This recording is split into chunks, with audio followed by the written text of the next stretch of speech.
Essa aula tá legal. Hoje a gente vai falar de cadeira extensora, nesse episódio de biomecânica aplicada à musculação. Que isso, vai roubar meu programa agora? Mas é isso aí, a gente vai conversar sobre cadeira extensora hoje, sobre a diferença do posicionamento dos pés para fazer esse exercício e será que isso realmente é efetivo e vale a pena dentro da musculação? Também a gente vai conversar sobre fazer esse exercício deitado ou sentado. O que a literatura nos traz sobre esses assuntos tão polêmicos dentro da sala de musculação. Mas antes de a gente começar nossa aula, por favor, não esqueça de deixar o teu like, clicando 2 vezes na tela, comentar aqui embaixo, me ajuda muito. Quanto mais comentários a postagem tem, mais ela engaja, mais ela sobe. E não deixa de compartilhar ela nos seus stories, assim a gente chega para mais pessoas que não conhecem meu conteúdo. Feito esse compromisso, vamos para a aula. Antes de falar da cadeira extensora e das diferentes variações desse exercício, é importante que a gente entenda como que funciona a principal musculatura que ela trabalha. E aqui a gente tem o Claudinho de frente para nós aqui e tá marcado o quadríceps do Claudinho, que é a musculatura que a gente tem na parte anterior, na parte da frente da nossa coxa. E vocês vejam que ele, pelo nome, o nome mesmo já diz, ele é um músculo que é dividido em 4 partes. Aqui a gente está vendo 3 delas, que são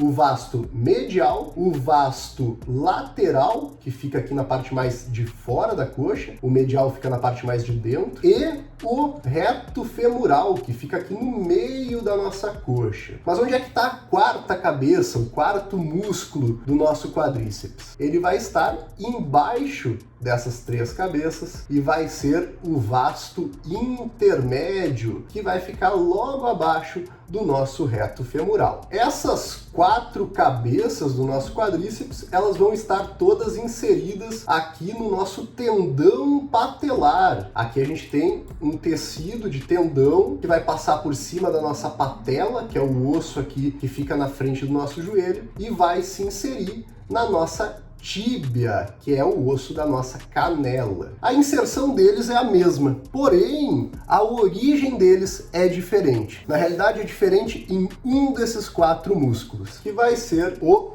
reto femoral. E a gente vai isolar aqui o reto femoral para mostrar para vocês. E reparem que ele vai ter origem aqui no nosso quadril, ou seja, ele passa pela articulação do quadril, isso vai ser bem importante nessa nossa aula, e vai ir até lá a nossa canela, na tuberosidade da tíbia. Por outro lado, reparem aqui o vasto medial, que ele vai ter origem no nosso fêmur e inserção daí no osso da nossa canela, na tíbia. Mesma coisa para o vasto lateral, origem aqui no nosso fêmur, inserção aqui na tíbia. E o vasto intermédio, não diferente, também origem no fêmur e inserção na tíbia. E por que é importante a gente saber a diferença das origens desses músculos, por quais articulações que eles passam? Notem que o reto femoral é o único que vai passar pela articulação do quadril. Então, quando a gente mudar a posição, o ângulo de flexão ou extensão do nosso quadril,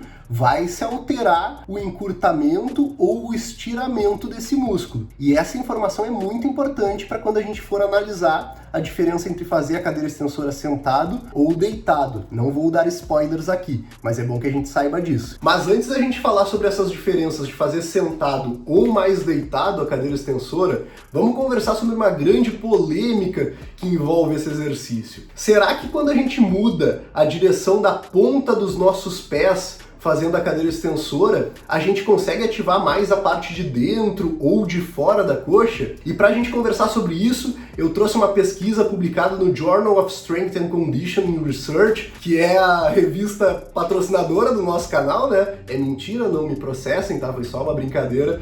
E é uma pesquisa da Universidade de Miami, que o Departamento de Ciências do Esporte da Universidade de Miami fez no ano de 2014. Olha que legal, tô trazendo uma pesquisa bacana para vocês. E o que esses pesquisadores de Miami fizeram? Eles pegaram diferentes indivíduos já treinados e botaram eles para fazer cadeira extensora com os pés retos, com os pés abertos e com os pés fechados. E além de analisar a diferente ativação da musculatura em cada uma dessas posições, eles também analisaram a ativação dos músculos em diferentes graus de extensão do joelho. O que significa isso? Que eles analisaram como que se ativa a musculatura quando a gente está no início, extensão de joelho da cadeira extensora, como que se ativa a musculatura quando a gente está no meio do movimento e como que se ativa a musculatura quando a gente está com os pés já lá em cima, no último grau de extensão de joelho desse exercício. E agora vamos aos resultados polêmicos quanto à posição dos pés. Com os pés voltados para fora, olha que interessante, a gente tem mais ativação do reto femoral e não da parte interna da coxa ali que a gente pensava, muitas pessoas falavam que quando a gente faz com os pés para fora a gente ativa mais o vasto medial, que é aquela bolinha que fica mais para a parte de dentro ali do nosso quadríceps. Os resultados dessa pesquisa mostraram que, diferente do senso comum, ativa-se mais o reto femoral, mais o centro da coxa fazendo dessa forma. E quando a gente joga os pés para dentro, daí sim foi comprovado que há mais ativação do vasto lateral, da parte mais de fora ali do quadríceps. Porém, a gente tem que discutir esses resultados. Outra coisa que os autores trouxeram é que quando a gente muda a direção dos nossos pés, quando a gente faz uma rotação de quadril, seja interna ou externa, a gente vai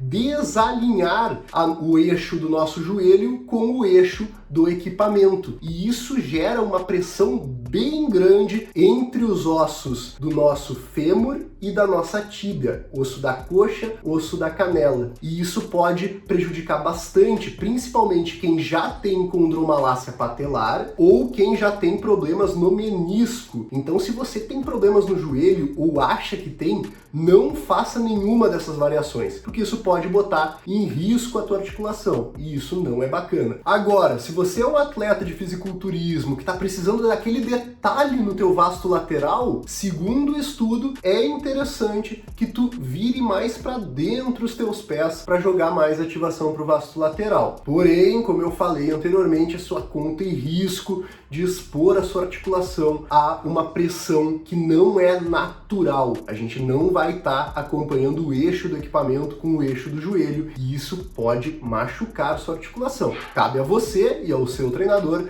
decidir se vale a pena ou não fazer esse tipo de estratégia. Agora, se você estava pensando em ativar mais o vasto medial, mais a parte de dentro ali da sua coxa, jogar o pé para fora não é uma solução válida. Porém, o estudo também nos traz que se você fizer os ângulos finais de extensão, fazer só o finalzinho do movimento com uma insistência, você vai ter mais ativação de vasto medial. Então a solução para você não é jogar os pés para fora, mas sim fazer mais insistência na fase final de extensão do joelho. Agora, quanto a fazer a cadeira extensora sentado ou mais deitado, como que a gente pode analisar esse exercício? Imaginem aqui comigo, vocês estão fazendo um exercício para bíceps e o ombro de vocês está nessa posição. Quando vocês contraem o músculo, vocês acionam um número X de fibras, correto? Quando a gente muda a angulação aqui do nosso ombro e faz de novo o exercício, a gente aciona fibras diferentes, continua acionando o bíceps, mas porção diferente dele. E quando a gente vai fazer a cadeira extensora, é a mesma coisa. Mudando o ângulo de flexão ou extensão do quadril, a gente não aciona mais ou menos o nosso reto femoral.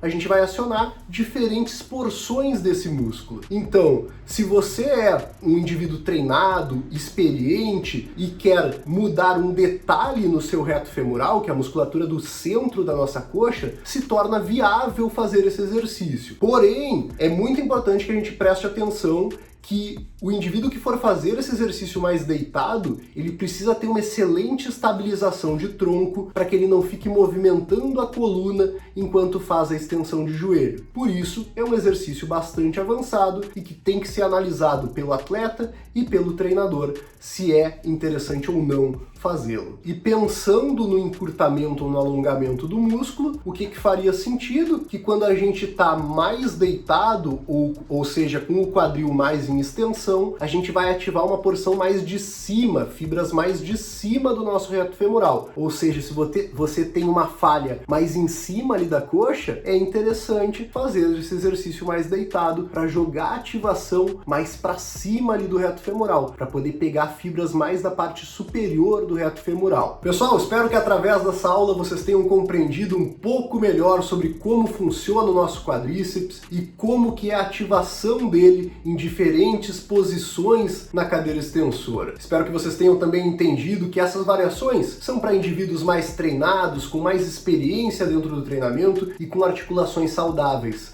Se você é um iniciante, faça normalmente a cadeira extensora. Ela, sozinha, já vai te trazer benefícios incríveis para o seu quadríceps. Afinal, o seu músculo está recém aprendendo a treinar. Se você já é mais experiente, converse com o seu treinador e veja se é interessante ou não essas variações. Espero que vocês tenham gostado dessa aula. Não deixa de marcar seus amigos aqui embaixo que podem gostar desse conteúdo. Não deixa também de compartilhar nos seus stories. Isso me ajuda muito a crescer como professor aqui no Instagram. Nos vemos na semana que vem no próximo episódio de Biomecânica Aplicada na Musculação.